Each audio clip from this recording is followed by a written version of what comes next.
नमस्कार दोस्तों, welcome to my YouTube channel. आज मैं जीके में एक महत्वपूर्ण टॉपिक लेकर आए हूँ। तो देखिए दोस्तों, आज का हमारा टॉपिक है वैज्ञानिक नाम। आज मैं आप सभी लोगों को वैज्ञानिक नाम बताऊंगे। तो देखिए दोस्तों, जीके में हमारा आज का टॉपिक है साइंटिफिक नेम। तो हम आज आप सभी लोगों को मनुष्य, मेढक और सभी लोगों का साइंटिफिक नेम बताएंगे कि किसका वैज्ञानिक नाम क्या होता है। तो देखिए दोस्तों, जीके में यह बहुत ही महत्वपूर्ण टॉपिक है। और देखिए दोस्तों, यह साइंस के लिए, स्टूडेंट के लिए भी बहुत ही महत्वपूर्ण है। क्लास 10th और 12th के विद्यार्थियों के सब्जेक्ट में भी दोस्तों वैज्ञानिक नाम पूछा जाता है। तो आप लोग हमारे इस वीडियो को जरूर देख लीजिए। तो देखिए दोस्तों, हमारा यहाँ पे पहला दिया है मनुष्य का। तो देखिए दोस्तों, मनुष्य का वैज्ञानिक नाम होता है होमो सेपियंस। मनुष्य का वैज्ञानिक नाम हो जाएगा होमो सेपियंस। फिर हमारा दूसरा है मेढक का। तो देखिए दोस्तों, मेढक का वैज्ञानिक नाम हो जाएगा राना टिग्रीना। मेढक का वैज्ञानिक नाम हो जाएगा राना टिग्रीना। मनुष्य का वैज्ञानिक नाम होता है होमो सेपियंस। मनुष्य का वैज्ञानिक नाम हो जाएगा होमो सेपियंस। फिर हमारा अगला है मेढक। तो देखिए दोस्तों, मेढक का वैज्ञानिक नाम होता है राना टिग्रीना। फिर हमारा अगला दिया है बिल्ली। तो देखिए दोस्तों, बिल्ली का वैज्ञानिक नाम क्या हो जाएगा? Felis domestica. बिल्ली का वैज्ञानिक नाम होता है फेलिस डोमेस्टिका। फिर हमारा अगला है गाय। तो गाय का वैज्ञानिक नाम हो जाएगा बांस इंडिका, बांस इंडिकस। गाय का वैज्ञानिक नाम हो जाएगा बांस। तो दोस्तों, गाय का वैज्ञानिक नाम हो जाएगा बांस इंडिकस। फिर हमारा अगला है भैंस का। दोस्तों, हमारा अगला है भैंस का। तो भैंस का वैज्ञानिक नाम हो जाएगा बुबालस बुबालिस। भैंस का वैज्ञानिक नाम हो जाएगा बुबालस बुबालिस। देखिए दोस्तों, गाय का वैज्ञानिक नाम होता है बांस इंडिकस और भैंस का वैज्ञानिक नाम हो जाएगा बुबालस बुबालिस। फिर हमारा अगला दिया है बैल का।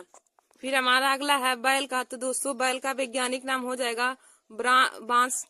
बैल का वैज्ञानिक नाम हो जाएगा बांस प्रीमीजीनियस टारस। बैल का वैज्ञानिक नाम हो जाएगा बांस प्रीमीजीनियस टारस। देखिए दोस्तों, गाय का वैज्ञानिक नाम बांस इंडिकस होता है, बैल का वैज्ञानिक नाम बांस प्रीमीजीनियस टारस और भैंस का वैज्ञानिक नाम होता है बुबालस बुबालिस। फिर हमारा अगला दिया है भेड़ का। तो भेड़ का वैज्ञानिक नाम हो जाएगा ओविज अराइज। भेड़ का वैज्ञानिक नाम हो जाएगा ओविज अराइज। तो हमारा अगला दिया है सुअर। तो सुअर का वैज्ञानिक नाम हो जाएगा सुस स्प्रोका डोमेस्टिका। सुअर का वैज्ञानिक नाम हो जाएगा सुस स्प्रोका डोमेस्टिका। और हमारा भेड़ का वैज्ञानिक नाम होता है ओवीज अराइज। भेड़ का वैज्ञानिक नाम हो जाएगा ओवीज अराइज और सुअर का वैज्ञानिक नाम हो जाएगा सुस स्प्रोका डोमेस्टिका। फिर देखिए दोस्तों, हमारा अगला दिया है शेर का वैज्ञानिक नाम। तो शेर का वैज्ञानिक नाम हो जाएगा पैंथरा लियो। शेर का वैज्ञानिक नाम होता है पैंथरा लियो। फिर हमारा अगला दिया है दोस्तों बकरी। तो देखिए दोस्तों, बकरी का वैज्ञानिक नाम हो जाएगा किप्टा हिटमस। बकरी का वैज्ञानिक नाम हो जाएगा किप्टा हिटमस। फिर हमारा अगला है चीता। चीता का वैज्ञानिक नाम हो जाएगा पैंथरा पार्डुस। चीता का वैज्ञानिक नाम हो जाएगा पैंथरा पार्डुस। देखिए दोस्तों, शेर का वैज्ञानिक नाम पैंथरा लियो होगा, जबकि चीता का वैज्ञानिक नाम पैंथरा पार्डुस। फिर हमारा अगला दिया है हिरण। तो हिरण का वैज्ञानिक नाम हो जाएगा सर्वस इलाफस। सर्वस इलाफस हिरण का वैज्ञानिक नाम हो जाएगा। फिर देखिए दोस्तों, हमारा अगला है ऊंट का। ऊंट का वैज्ञानिक नाम। तो ऊंट का वैज्ञानिक नाम क्या हो जाएगा? कैमिलस डोमेडेरियस। ऊंट का वैज्ञानिक नाम हो जाएगा कैमिलस डोमेडेरियस। फिर देखिए दोस्तों, हमारा अगला है लोमड़ी। तो लोमड़ी का वैज्ञानिक नाम हो जाएगा कैनिडे। लोमड़ी का वैज्ञानिक नाम हो जाएगा कैनिडे। फिर देखिए दोस्तों, हमारा अगला है मक्खी। मक्खी पूछे या घरेलू मक्खी, तो दोनों का वैज्ञानिक नाम हो जाएगा मस्का डोमेस्टिका। घरेलू मच्छी का वैज्ञानिक नाम हो जाएगा, घरेलू मक्खी का दोस्तों, मस्का डोमेस्टिका। फिर हमारा अगला है गुलाब। तो गुलाब का वैज्ञानिक नाम हो जाएगा रोजा इंडिका। गुलाब का वैज्ञानिक नाम हो जाएगा रोजा इंडिका। मक्खी का वैज्ञानिक नाम हो जाएगा मस्का डोमेस्टिका। मक्खी का वैज्ञानिक नाम हो जाएगा मस्का डोमेस्टिका। गुलाब का वैज्ञानिक नाम हो जाएगा रोजा इंडिका। देखिए दोस्तों, यदि पूछे कि भारतीय पुष्प का वैज्ञानिक नाम क्या है, तो भारतीय पुष्प हमारा कमल होता है। कमल का वैज्ञानिक नाम होता है नीलम्बो न्यूसिफेरा गार्टन। और यदि गुलाब का वैज्ञानिक नाम पूछे तो दोस्तों, गुलाब का वैज्ञानिक नाम हो जाएगा रोजा इंडिका। और घरेलू मक्खी का वैज्ञानिक नाम हो जाएगा मस्का डोमेस्टिका। फिर देखिए दोस्तों, हमारा अगला है बाघ। तो बाघ का वैज्ञानिक नाम क्या हो जाएगा? Panthera Tigris. बाघ का वैज्ञानिक नाम हो जाएगा पैंथरा टाइग्रिस। दोस्तों यदि हमें पूछे कि भारत के राष्ट्रीय पशु का वैज्ञानिक नाम बताइए, तो भारत का राष्ट्रीय पशु बाघ होता है, तो बाघ का वैज्ञानिक नाम होता है पैंथरा टाइग्रिस। फिर हमारा अगला है मोर, तो मोर का वैज्ञानिक नाम हो जाएगा प्रावोक्रिस्टेटस। भारत के राष्ट्रीय पक्षी का वैज्ञानिक नाम बताइए, तो दोस्तों राष्ट्रीय पक्षी मोर है, तो मोर का वैज्ञानिक नाम हो जाएगा प्रावोक्रिस्टेटस। फिर हमारा अगला दिया है कुत्ता, कुत्ता का वैज्ञानिक नाम क्या है, तो दोस्तों देखिए कुत्ता का वैज्ञानिक नाम होता है कैनिस फेमलियस। कैनिस फेमलियस कुत्ता का वैज्ञानिक नाम हो जाएगा। फिर दोस्तों हमारा अगला है हाथी का वैज्ञानिक नाम बताइए, तो देखिए दोस्तों हाथी का वैज्ञानिक नाम हो जाएगा एलिफास इंडिका। एलिफास इंडिका हाथी का वैज्ञानिक नाम हो जाएगा। तो देखिए दोस्तों हाथी का वैज्ञानिक नाम हो जाएगा एलिफास इंडिका। फिर हमारा अगला है घोड़ा, तो घोड़ा का वैज्ञानिक हो जाएगा इक्वस कैबेलस। इक्वस कैबेलस घोड़ा का वैज्ञानिक नाम हो जाएगा। देखिए दोस्तों कहीं कहीं पर घोड़े का वैज्ञानिक नाम इक्वस इक्वस दिया रहता है, तो दोनों सही रहेगा, इक्वस इक्वस या इक्वस कैबेलस दोनों हमारा सही हो जाएगा। फिर हमारा अगला है आम का वैज्ञानिक नाम, तो देखिए दोस्तों आम का वैज्ञानिक नाम होता है मैग्नीफेरा इंडिका। आम का वैज्ञानिक नाम हो जाएगा मैग्नीफेरा इंडिका। फिर हमारा अगला है धान का वैज्ञानिक नाम, तो देखिए दोस्तों धान का वैज्ञानिक नाम होता है ऑरिजेया सैटिवाट। धान का वैज्ञानिक नाम दोस्तों हमारा अगला दिया है धान का वैज्ञानिक नाम, तो देखिए धान का वैज्ञानिक नाम हो जाएगा ऑरिजेया सैटिवाट। फिर हमारा अगला दिया है गेहूं, तो गेहूं का वैज्ञानिक नाम हो जाएगा ट्रिटिकम एस्टिवियम। गेहूं का वैज्ञानिक हो जाएगा नाम ट्रिटिकम एस्टिवियम। देखिए दोस्तों धान का वैज्ञानिक नाम होता है ऑरिजेया सैटिवाट और गेहूं का वैज्ञानिक नाम हो जाएगा ट्रिटिकम एस्टिवियम। फिर हमारा अगला दिया है मटर, तो मटर का देखिए दोस्तों वैज्ञानिक नाम हो जाएगा फिसम सेटिवियम। फिसम सेटिवम मटर का वैज्ञानिक नाम हो जाएगा। देखिए दोस्तों यदि पूछे कि मेंडल ने प्रयोग के लिए सबसे पहले किस पौधे का प्रयोग किया था, तो मेंडल ने सबसे पहले प्रयोग मटर के पौधे पर किया था और मटर के पौधे का वैज्ञानिक नाम यानी कि मटर का वैज्ञानिक नाम हो जाएगा फिजम सेटिवियम। फिर हमारा अगला है सरसों, तो सरसों का वैज्ञानिक नाम हो जाएगा ब्रेसिका कंपेस्ट रेज। हमारा अगला है दोस्तों सरसों, तो सरसों का वैज्ञानिक नाम हो जाएगा ब्रेसिका कंपेस्ट रेज। फिर देखिए दोस्तों हमारा अगला है कमल, तो कमल का वैज्ञानिक नाम हो जाएगा नेलम्बो न्यूसीफेरा गार्टन। देखिए दोस्तों कमल का वैज्ञानिक नाम हो जाएगा नेलम्बो न्यूसीफेरा गार्टन। फिर हमारा अगला दिया है बरगद, तो बरगद का वैज्ञानिक नाम हो जाएगा फाइकस बेंथालेंसिस। बरगद का वैज्ञानिक नाम हो जाएगा फाइकस बेंथालेंसिस। फिर दोस्तों हमारा अगला है प्याज, तो प्याज का वैज्ञानिक नाम हो जाएगा आलियम सीपिया। प्याज का वैज्ञानिक नाम हो जाएगा आलियम सीपिया। देखिए दोस्तों फिर हमारा अगला दिया है मक्का, तो मक्का का वैज्ञानिक नाम हो जाएगा जिया मेज। मक्का का वैज्ञानिक नाम होता है जिया मेज। फिर हमारा अगला दिया है अंगूर, तो अंगूर का वैज्ञानिक नाम हो जाएगा वीटियम। तो दोस्तों देखिए हम आप लोगों को एक बार फिर से वैज्ञानिक नाम बता देते हैं। दोस्तों आप इसे अपनी कॉपी में जरूर नोट कर लीजिए। वैज्ञानिक नाम हर कंपटीशन की परीक्षाओं में भी पूछे जाते हैं और यह बायो वाले स्टूडेंट के लिए भी बहुत ही महत्वपूर्ण होता है। जो क्लास 11th और 12th में होते हैं उनके लिए भी उनकी सब्जेक्ट में भी दिया रहता है और वैज्ञानिक नाम पेपर में भी पूछा जाता है। तो देखिए दोस्तों हमारा पहला है मनुष्य का, तो मनुष्य का वैज्ञानिक नाम होता है होमो सेपियंस। मनुष्य का वैज्ञानिक नाम होता है होमो सेपियंस। फिर हमारा अगला है मेढक, तो मेढक का वैज्ञानिक नाम हो जाएगा राना टिग्रीना। मेढक का वैज्ञानिक नाम हो जाएगा राना टिग्रीना। फिर हमारा अगला है बिल्ली, तो देखिए दोस्तों बिल्ली का वैज्ञानिक नाम हो जाएगा फेलिस डोमेस्टिका। बिल्ली का वैज्ञानिक नाम हो जाएगा फेलिस डोमेस्टिका। फिर हमारा अगला है गाय, तो गाय का वैज्ञानिक नाम हो जाएगा बांस इंडिकस। गाय का वैज्ञानिक नाम हो जाएगा बांस इंडिकस। फिर हमारा अगला है भैंस, तो देखिए दोस्तों भैंस का वैज्ञानिक नाम हो जाएगा बुबालस बुबालिस।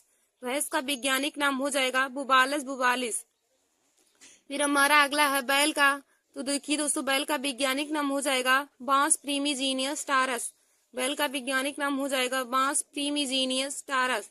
फिर हमारा अगला क्वेश्चन है भेड़ का वैज्ञानिक नाम, तो देखिए दोस्तों भेड़ का वैज्ञानिक नाम हो जाएगा ओवीज अराइज। भेड़ का वैज्ञानिक नाम हो जाएगा ओवीज अराइज। ये दोस्तों हमारा अगला है सुअर, तो सुअर का वैज्ञानिक नाम हो जाएगा सुसिस्प्रोका डोमेस्टिका। सुअर का वैज्ञानिक नाम हो जाएगा सुसिस्प्रोका डोमेस्टिका। फिर हमारा अगला है शेर, तो देखिए दोस्तों शेर का वैज्ञानिक नाम हो जाएगा पैंथरा लियो। शेर का वैज्ञानिक नाम हो जाएगा पैंथरा लियो। फिर हमारा अगला है बकरी। तो देखिए दोस्तों, बकरी का वैज्ञानिक नाम हो जाएगा केप्टा हिटमस। बकरी का वैज्ञानिक नाम हो जाएगा केप्टा हिटमस। फिर हमारा अगला है चीता। तो चीता का वैज्ञानिक नाम हो जाएगा पैंथरा पाइडस। पैंथरा पार्डुस हमारा चीता का वैज्ञानिक नाम हो जाएगा। फिर हमारा अगला दिया है हिरण। तो हिरण का वैज्ञानिक नाम हो जाएगा सर्वस इलाफस। सर्वस इलाफस भेड़ का हिरण का वैज्ञानिक नाम हो जाएगा। फिर देखिए दोस्तों, हमारा अगला है ऊंट। तो ऊंट का वैज्ञानिक नाम हो जाएगा कैमिलस डोमेडेरियस। ऊंट का वैज्ञानिक नाम हो जाएगा कैमिलस डोमेडेरियस। फिर दोस्तों हमारा अगला है लोमड़ी।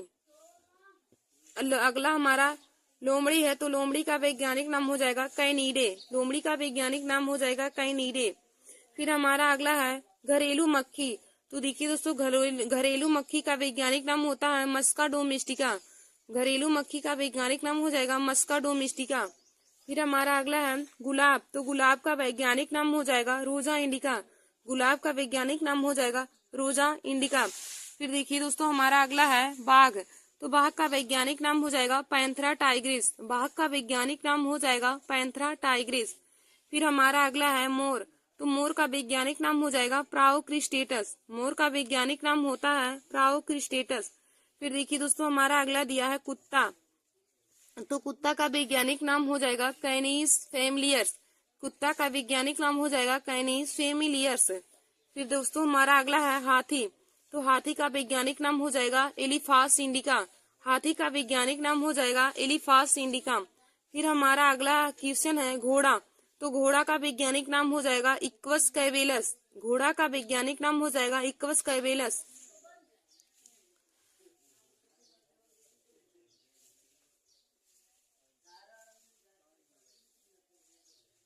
फिर देखिए दोस्तों, हमारा अगला है आम। तो आम का वैज्ञानिक नाम क्या हो जाएगा मैग्नीफेरा इंडिका। हमारा अगला आम दिया है। तो आम का वैज्ञानिक नाम हो जाएगा मैग्नीफेरा इंडिका। देखिए दोस्तों, आम का वैज्ञानिक नाम होता है मैग्नीफेरा इंडिका। फिर हमारा अगला है धान। तो धान का वैज्ञानिक नाम हो जाएगा ओरिजेया सेटिवाट। धान का वैज्ञानिक नाम हो जाएगा ओरिजेया सेटिवाट। फिर हमारा अगला है गेहूं। तो गेहूं का वैज्ञानिक नाम हो जाएगा ट्रिटिकम एस्टिवियम। गेहूं का वैज्ञानिक नाम हो जाएगा ट्रिटिकम एस्टिवियम। फिर देखिए दोस्तों, हमारा अगला है मटर। तो मटर का वैज्ञानिक नाम हो जाएगा पिजम सेटिवियम। मटर का वैज्ञानिक नाम हो जाएगा पिजम सेटिवियम। फिर देखिए दोस्तों, हमारा अगला है सरसों। हमारा अगला सरसों दिया है। तो सरसों का वैज्ञानिक नाम हो जाएगा ब्रेसिका कंपेस्ट्रीज। सरसों का वैज्ञानिक नाम हो जाएगा ब्रेसिका कंपेस्ट्रीज। फिर देखिए दोस्तों, हमारा अगला है कमल। तो कमल का वैज्ञानिक नाम क्या हो जाएगा नीलम्बो न्यूसीफेरा गार्टन। कमल का वैज्ञानिक नाम हो जाएगा नीलम्बो न्यूसीफेरा गार्टन। देखिए दोस्तों, यदि हमें पूछे कि भारत की राष्ट्रीय पुष्प का वैज्ञानिक नाम बताइए, तो भारत का राष्ट्रीय पुष्प कमल होता है। तो कमल का वैज्ञानिक नाम हम बताएंगे नीलम्बो न्यूसीफेरा गार्टन। फिर देखिए दोस्तों, हमारा अगला दिया है बरगद। तो बरगद का वैज्ञानिक नाम क्या हो जाएगा फाइकस बेंथालेंसिस। बरगद का वैज्ञानिक नाम हो जाएगा फाइकस बेंथालेंसिस। यदि पूछे कि भारत के राष्ट्रीय वृक्ष का वैज्ञानिक नाम बताइए, तो भारत का राष्ट्रीय वृक्ष बरगद होता है और बरगद का वैज्ञानिक नाम हो जाएगा फाइकस बेंथालेंसिस। फिर दोस्तों, हमारा अगला है प्याज। प्याज का वैज्ञानिक नाम। तो देखिए दोस्तों, प्याज का वैज्ञानिक नाम आलियम सीपिया होता है। प्याज का वैज्ञानिक नाम होता है आलियम सीपिया। फिर हमारा अगला है मक्का। तो मक्का का वैज्ञानिक नाम हो जाएगा जिया मेज। मक्का का वैज्ञानिक नाम हो जाएगा दोस्तों जिया मेज। फिर हमारा अगला है और आज का लास्ट है अंगूर। तो अंगूर का वैज्ञानिक नाम वीटियम होता है। अंगूर का वैज्ञानिक नाम वीटियम होता है। धन्यवाद दोस्तों। देखिए, आज हमने आप सभी लोगों को जीके में वैज्ञानिक नाम बताया है कि किस चीज का वैज्ञानिक नाम क्या होता है। तो दोस्तों, आप लोग इसे अपनी कॉपी में जरूर याद कर लीजिए और इसे याद करके अपने कॉपी में जरूर लिख लीजिएगा। दोस्तों, वैज्ञानिक नाम हर कंपटीशन की परीक्षाओं के साथ साथ क्लास 11th और 12th की बच्चों के लिए बहुत ही महत्वपूर्ण है। जो बायो लिए हैं उनकी सब्जेक्ट में वैज्ञानिक नाम रहता है और बोर्ड एग्जाम की परीक्षा में पूछा जाता है। तो दोस्तों, आप लोग इसे कॉपी में नोट कर लीजिए और तैयार कर लीजिए। धन्यवाद दोस्तों। ऐसे ही महत्वपूर्ण वीडियो को पाने के लिए, जीके की ऐसे ही महत्वपूर्ण वीडियो को पाने के लिए और क्लास 10th और 12th के बोर्ड एग्जाम की परीक्षा की तैयारी के लिए आप सभी लोग हमारे YouTube channel Nancy success classes को सब्सक्राइब कर लीजिए। अपने दोस्तों में शेयर करना ना भूलें। देखिए दोस्तों, हम हमारे इस चैनल पर क्लास 10th और क्लास 12 के बच्चों की बोर्ड एग्जाम की परीक्षा की तैयारी कराई जाती है। तो आप लोग हमारे चैनल को जरूर सब्सक्राइब कर लीजिए ताकि आप तक हमारा वीडियो जरूर पहुंच जाए। धन्यवाद दोस्तों।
नमस्कार दोस्तों, welcome to my YouTube channel.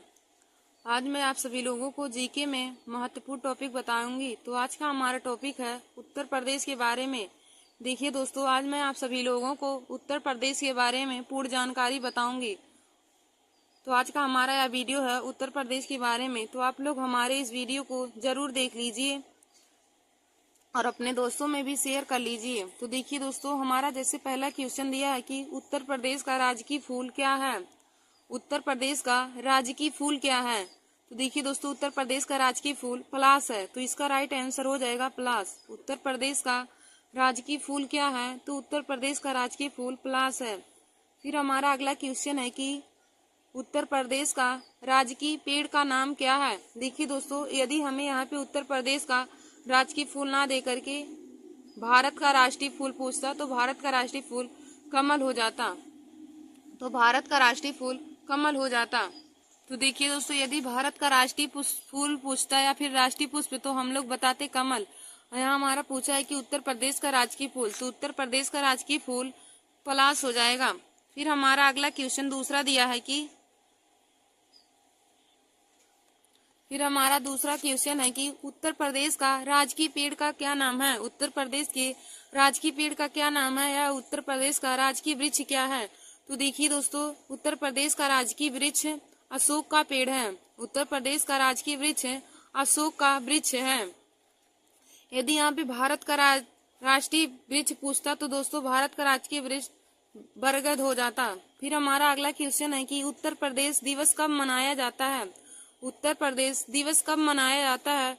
तो देखिए दोस्तों, 24 जनवरी को उत्तर प्रदेश दिवस मनाया जाता है। उत्तर प्रदेश दिवस कब मनाया जाता है। तो 24 जनवरी को उत्तर प्रदेश दिवस मनाया जाता है। फिर हमारा अगला क्वेश्चन है उत्तर प्रदेश का राजकीय पक्षी। उत्तर प्रदेश का राजकीय पक्षी क्या है। तो दोस्तों, उत्तर प्रदेश का राजकीय पक्षी सारस है। उत्तर प्रदेश का राजकीय पक्षी क्या है। तो उत्तर प्रदेश का राजकीय पक्षी सारस हो जाएगा। फिर हमारा अगला क्वेश्चन है कि उत्तर प्रदेश का राजकीय चिन्ह क्या है। उत्तर प्रदेश का राजकीय चिन्ह क्या है। तो उत्तर प्रदेश का राजकीय चिन्ह मछली और तीर कमान है। उत्तर प्रदेश का राजकीय चिन्ह क्या है। तो दोस्तों, उत्तर प्रदेश का राजकीय चिन्ह मछली और तीर कमान है। फिर हमारा अगला क्वेश्चन है कि उत्तर प्रदेश का राजकीय पशु क्या है। उत्तर प्रदेश का राजकीय पशु क्या है। तो देखिए दोस्तों, उत्तर प्रदेश का राजकीय पशु बारहसिंघा है। उत्तर प्रदेश का राजकीय पशु बारहसिंघा है। फिर हमारा अगला क्वेश्चन है कि उत्तर प्रदेश की लोकसभा सीट क्या है, या लोकसभा सीट कितनी है। उत्तर प्रदेश की लोकसभा सीट कितनी है, तो देखिए दोस्तों उत्तर प्रदेश की लोकसभा सीट 80 है। उत्तर प्रदेश की लोकसभा सीट 80 है।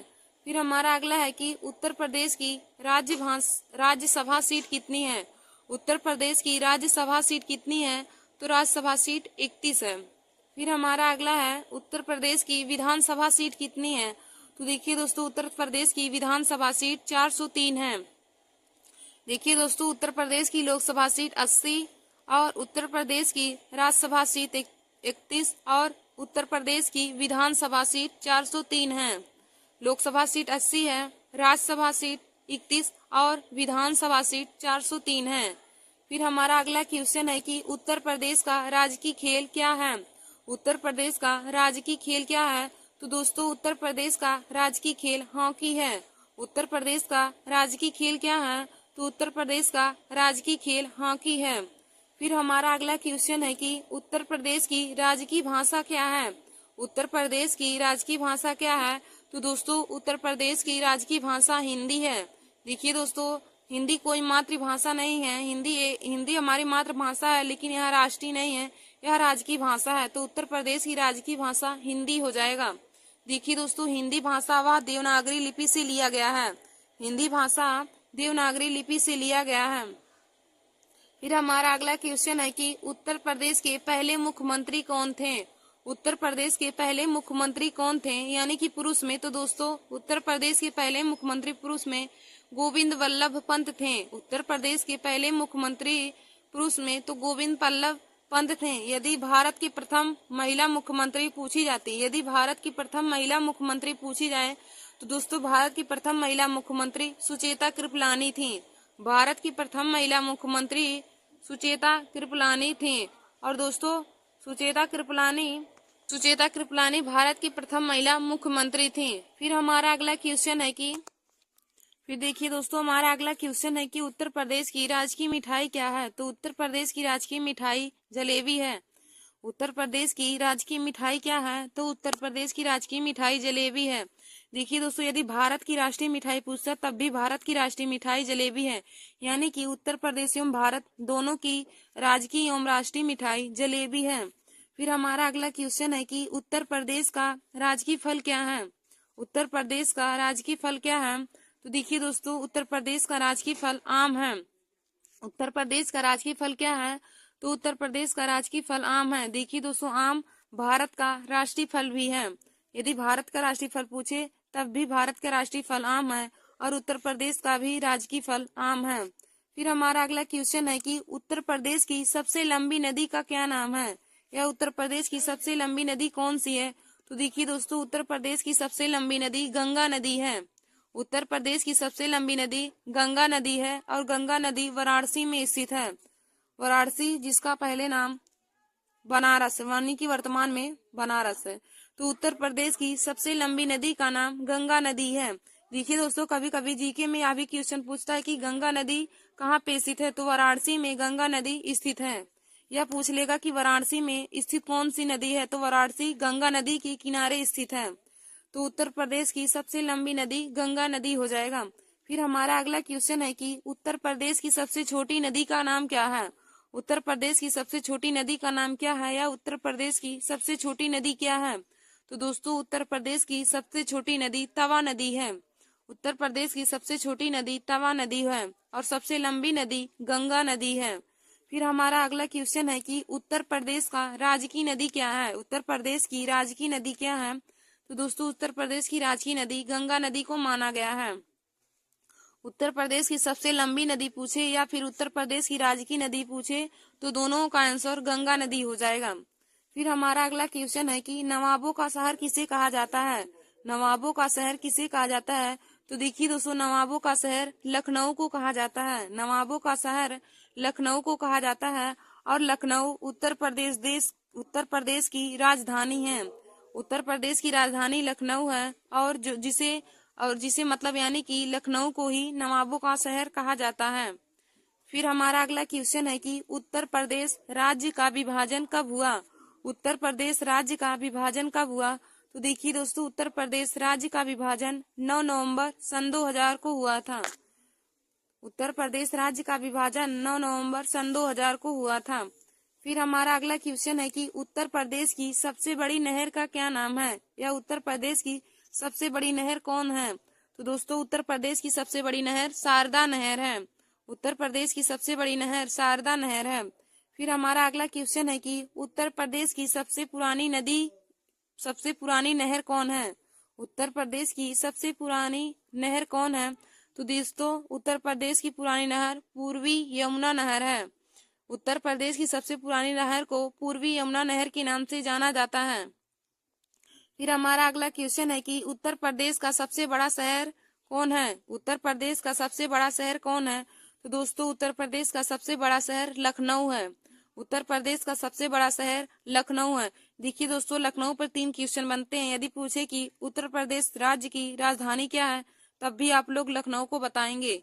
या पूछे कि नवाबों का शहर किसे कहा जाता है, तब भी आप लोग लखनऊ बताएंगे। या फिर पूछे कि उत्तर प्रदेश का सबसे बड़ा शहर कौन सा है, तो उत्तर प्रदेश का सबसे बड़ा शहर लखनऊ हो जाएगा। फिर हमारा अगला क्वेश्चन है कि क्षेत्रफल की दृष्टि से उत्तर प्रदेश का सबसे छोटा शहर कौन सा है। क्षेत्रफल की दृष्टि से उत्तर प्रदेश का सबसे छोटा शहर कौन सा है। तो दोस्तों, क्षेत्रफल की दृष्टि से उत्तर प्रदेश का सबसे बड़ा शहर हापुड़ होता है। उत्तर प्रदेश की दृष्टि से सबसे बड़ा शहर है, क्षेत्रफल की दृष्टि से उत्तर प्रदेश का सबसे छोटा शहर है, हापुड़ हो जाएगा। फिर देखिए दोस्तों, हमारा अगला क्वेश्चन है कि उत्तर प्रदेश का सबसे उत्तरी जिला कौन सा है। तो दोस्तों, उत्तर प्रदेश का सबसे उत्तरी जिला सहारनपुर है। उत्तर प्रदेश का सबसे उत्तरी जिला सहारनपुर है। फिर हमारा अगला क्वेश्चन है कि उत्तर प्रदेश का सबसे दक्षिणी जिला कौन सा है। तो उत्तर प्रदेश का सबसे दक्षिणी जिला सोनभद्र है। उत्तर प्रदेश का सबसे उत्तरी जिला सहारनपुर और सबसे दक्षिणी जिला सोनभद्र है। फिर हमारा अगला क्वेश्चन है कि उत्तर प्रदेश में कृषि जलवायु क्षेत्र कितने हैं। उत्तर प्रदेश में कितने कृषि जलवायु क्षेत्र हैं। तो दोस्तों, उत्तर प्रदेश में 9 कृषि जलवायु क्षेत्र हैं। फिर हमारा अगला क्वेश्चन है कि उत्तर प्रदेश में प्रभावित होने वाली प्रमुख नदियां कौन कौन सी हैं। उत्तर प्रदेश में प्रभावित होने वाली प्रमुख नदियां कौन कौन सी हैं, या फिर प्रभावित का मतलब हो जाता है बहने वाली कौन कौन सी नदियां हैं, यानी कि उत्तर प्रदेश में कौन सी प्रमुख नदियां बहती हैं। तो देखिए दोस्तों, उत्तर प्रदेश में गंगा नदी, यमुना नदी, रामगंगा नदी, गोमती नदी और घाघरा नदी बहती हैं। प्रमुख नदियां यही हैं।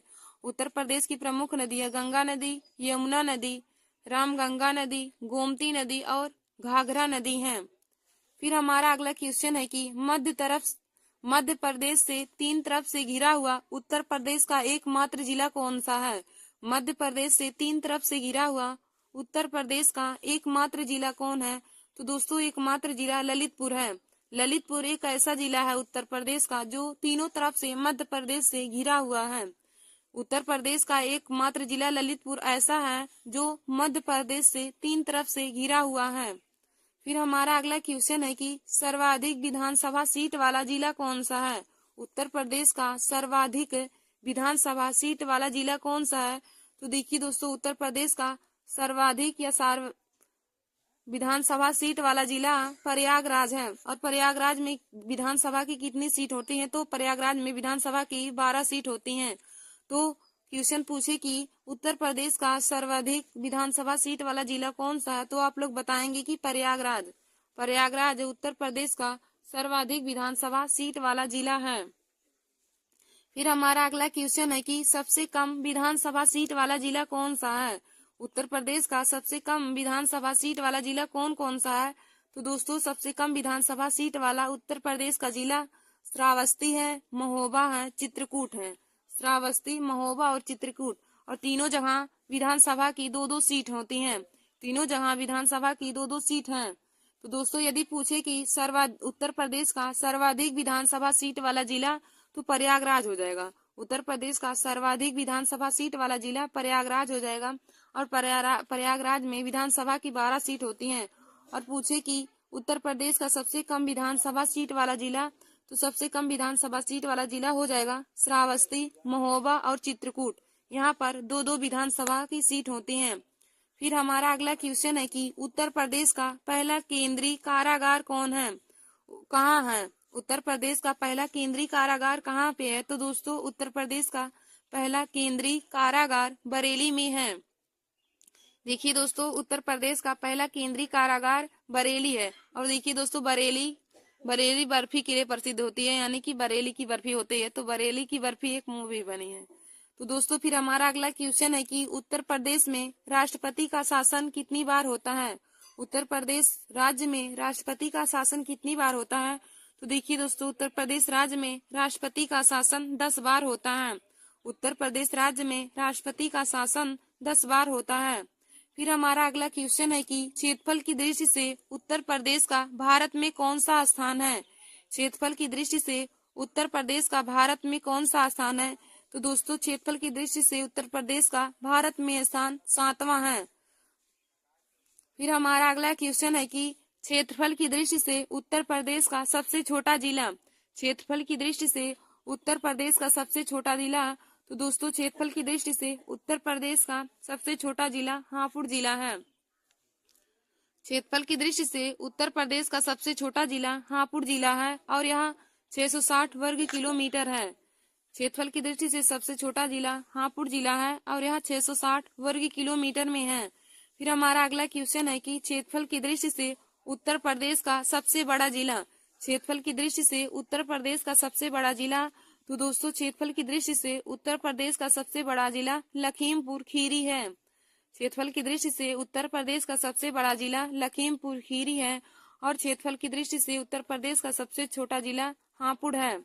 फिर हमारा अगला क्वेश्चन है कि जनसंख्या की दृष्टि से उत्तर प्रदेश का सबसे छोटा जिला।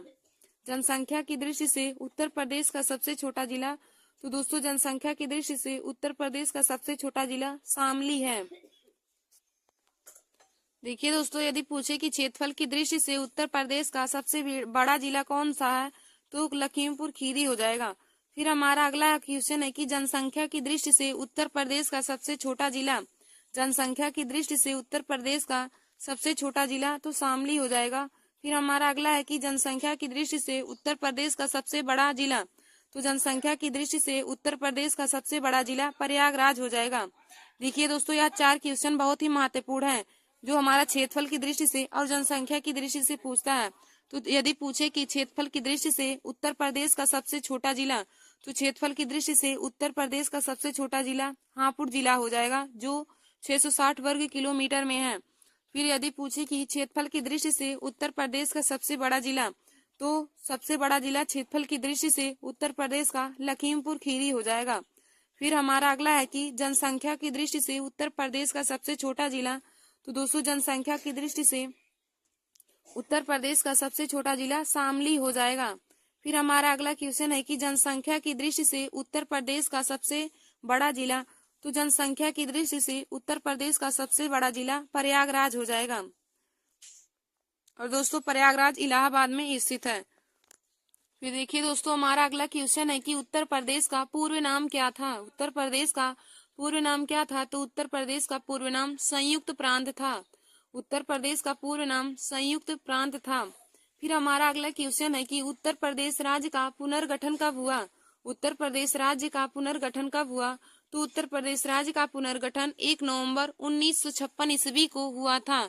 उत्तर प्रदेश राज्य का पुनर्गठन 1 नवंबर 1956 ईस्वी को हुआ था।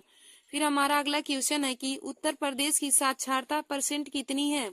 उत्तर प्रदेश की साक्षरता परसेंट कितनी है, तो देखिए दोस्तों उत्तर प्रदेश की साक्षरता परसेंट 67.7% है। उत्तर प्रदेश की साक्षरता परसेंट कितनी है, तो उत्तर प्रदेश की साक्षरता परसेंट 67.7% है।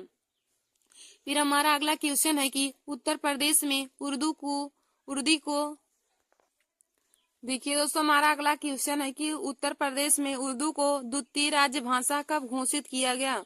उत्तर प्रदेश में उर्दू को द्वितीय राजभाषा कब घोषित किया गया, तो उर्दू को उत्तर प्रदेश राज्य में 1989 ईस्वी को द्वितीय राजभाषा घोषित किया गया था। फिर हमारा अगला क्वेश्चन है कि उत्तर प्रदेश का क्षेत्रफल कितना है। तो देखिए दोस्तों उत्तर प्रदेश का क्षेत्रफल 2,40,928 वर्ग किलोमीटर है। उत्तर प्रदेश का क्षेत्रफल कितना है, तो उत्तर प्रदेश का क्षेत्रफल 2,40,928 वर्ग किलोमीटर है जो भारत के क्षेत्रफल का लगभग 7.33% है। उत्तर प्रदेश राज्य का क्षेत्रफल 2,40,928 वर्ग किलोमीटर है। फिर हमारा अगला क्वेश्चन है कि उत्तर प्रदेश राज्य की पूर्व से पश्चिम तक की लंबाई कितनी है। उत्तर प्रदेश राज्य की पूर्व से पश्चिम तक की लंबाई कितनी है। तो देखिए दोस्तों, उत्तर प्रदेश राज्य की पूर्व से पश्चिम तक की लंबाई 650 किलोमीटर है। उत्तर प्रदेश राज्य की पूर्व से पश्चिम तक की लंबाई 650 किलोमीटर है। और उत्तर प्रदेश राज्य की उत्तर से दक्षिण तक की चौड़ाई 240 किलोमीटर है।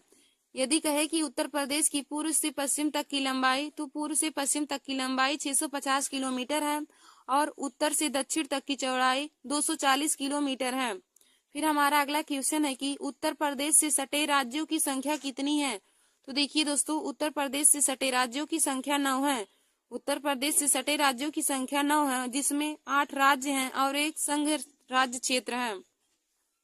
उत्तर प्रदेश से सटे राज्यों की संख्या कितनी है। तो उत्तर प्रदेश से सटे राज्यों की संख्या 9 है, जिसमें 8 राज्य और एक संघ राज्य क्षेत्र है।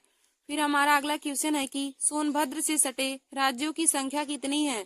सोनभद्र से सटे राज्यों की संख्या कितनी है। तो दोस्तों, सोनभद्र से सटे राज्यों की संख्या 4 है। और वहाँ हमारे कौन कौन से राज्य हैं। तो देखिए दोस्तों, मध्य प्रदेश है, छत्तीसगढ़, झारखंड और बिहार। सोनभद्र से सटे राज्यों की संख्या 4 है और जिनमें राज्य हैं मध्य प्रदेश, छत्तीसगढ़, झारखंड और बिहार। यानी कि मध्य प्रदेश, छत्तीसगढ़, झारखंड और बिहार सोनभद्र से सटे हुए 4 राज्य हैं। तो यदि पूछे कि क्वेश्चन में सोनभद्र से सटे राज्यों की संख्या कितनी है, तो आप बताएंगे 4, और जिनमें हमारा राज्य है मध्य प्रदेश, छत्तीसगढ़, झारखंड और बिहार। फिर हमारा अगला क्वेश्चन है कि उत्तर प्रदेश से लगा सर्वाधिक सीमा वाला राज्य कौन सा है। उत्तर प्रदेश से लगा सर्वाधिक सीमा वाला राज्य कौन सा है। तो हो जाएगा, उत्तर प्रदेश से लगा हुआ सर्वाधिक सीमा वाला राज्य मध्य प्रदेश है। उत्तर प्रदेश से लगा सर्वाधिक सीमा वाला राज्य मध्य प्रदेश है। फिर हमारा अगला क्वेश्चन है कि उत्तर प्रदेश से लगा कम सीमा वाला राज्य कौन सा है। तो उत्तर प्रदेश से लगा सबसे कम सीमा वाला राज्य हिमाचल प्रदेश है।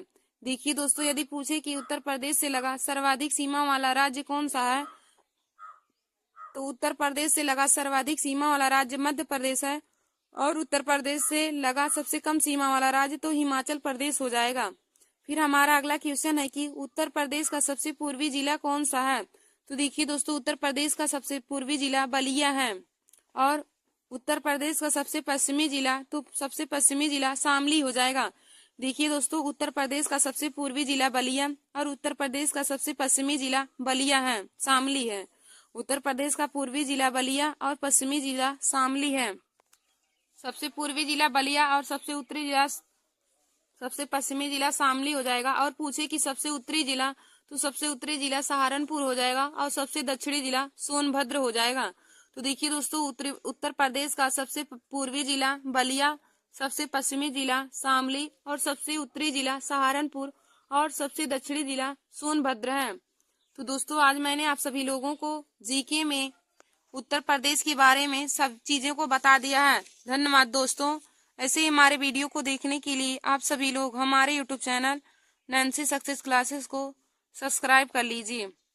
और देखिए दोस्तों, यह जो हमारा आज का यह वीडियो है, यह सभी कंपटीशन की परीक्षाओं के लिए बहुत ही महत्वपूर्ण है। जैसे एसएससी जीडी है, सीजीएल है, आरआरबी एनटीपीसी है, ग्रुप डी है, रेलवे और सभी कंपटीशन की परीक्षाओं के लिए बहुत ही महत्वपूर्ण है, क्योंकि सभी कंपटीशन की परीक्षा में जीके के क्वेश्चन पूछे जाते हैं।